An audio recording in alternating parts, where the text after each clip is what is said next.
Halo semuanya, saya Priscilla. Saya Isabel. Kami dari sekolah SMA Santo Aloysius Batunogal. Pada kesempatan kali ini, kami akan menjelaskan percobaan yang sudah kami buat dengan judul Perancangan dan Pengujian Sistem Propulsi Air berdasarkan Katup Tesla. Jadi, sistem propulsi kapal yang paling baik digunakan adalah sistem propeller. Namun, propeller itu berbahaya bagi biota-biota laut karena bilahnya dapat mencederai tubuh mereka dan juga propeller itu menghasilkan suara yang sangat besar yang sangat mengganggu. Maka dari itu terbentuklah ide untuk membuat sistem propulsi air tanpa menggunakan propeller. Sebenarnya ide ini sudah muncul dari zaman dahulu, yaitu dengan kapal otok-otok. Cara kerja kapal otok-otok adalah menghisap air dari bagian belakang kapal dan juga mengeluarkan kembali airnya dari bagian belakang kapal. Namun tenaga yang dihasilkan itu sangat kecil dan juga akan lebih baik jika airnya itu dihisap dari bagian depan dan keluar dari bagian belakang. Maka dari itu, pada percobaan kali ini kami akan membuat sistem propulsi air dengan menggunakan Tesla valve dan pompa agar dihasilkan tenaga yang lebih besar dan juga air dapat dihisap dari bagian depan dan keluar dari bagian belakang tanpa keluar dari dua arah.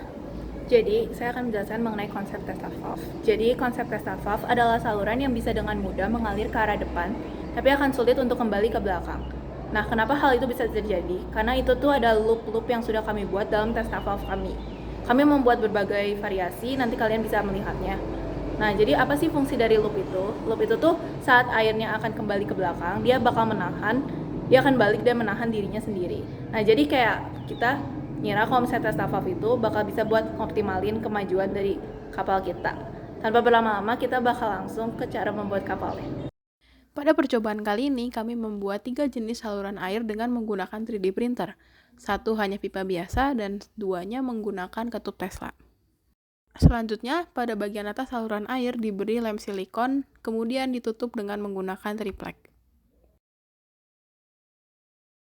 Untuk menggerakkan pompa, kami menggunakan 2 buah baterai lithium-ion sebagai sumber tenaga bagi dinamo yang telah dipasang mode step down. Dinamo telah dihubungkan dengan engkol, sehingga piston pada pompa dari membran kain payung yang telah dilapisi lem silikon dapat bergerak naik turun. Kemudian saluran air akan dihubungkan dengan pompa, dan styrofoam akan ditempelkan di bagian atas kapal sebagai bodi.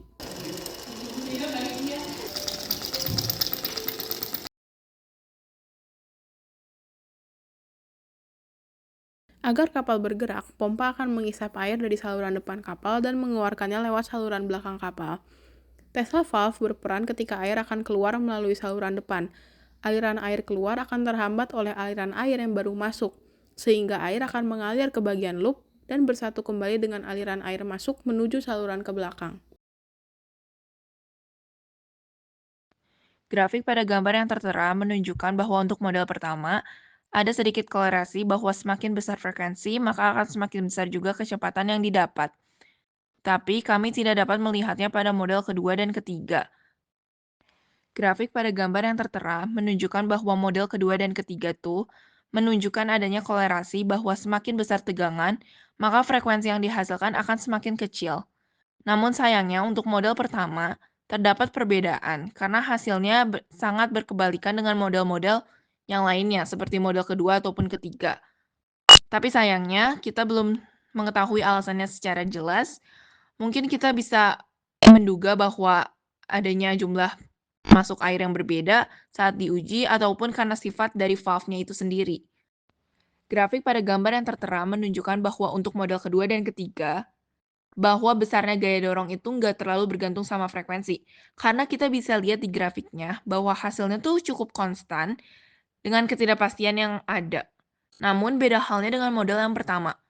Dilihat bahwa saat frekuensi 1,8 Hz, gaya dorongnya menjadi 0,11 Newton, dan itu merupakan kenaikan yang cukup signifikan. Hal tersebut tuh membuktikan bahwa gaya dorong pada model pertama cukup bergantung pada frekuensinya.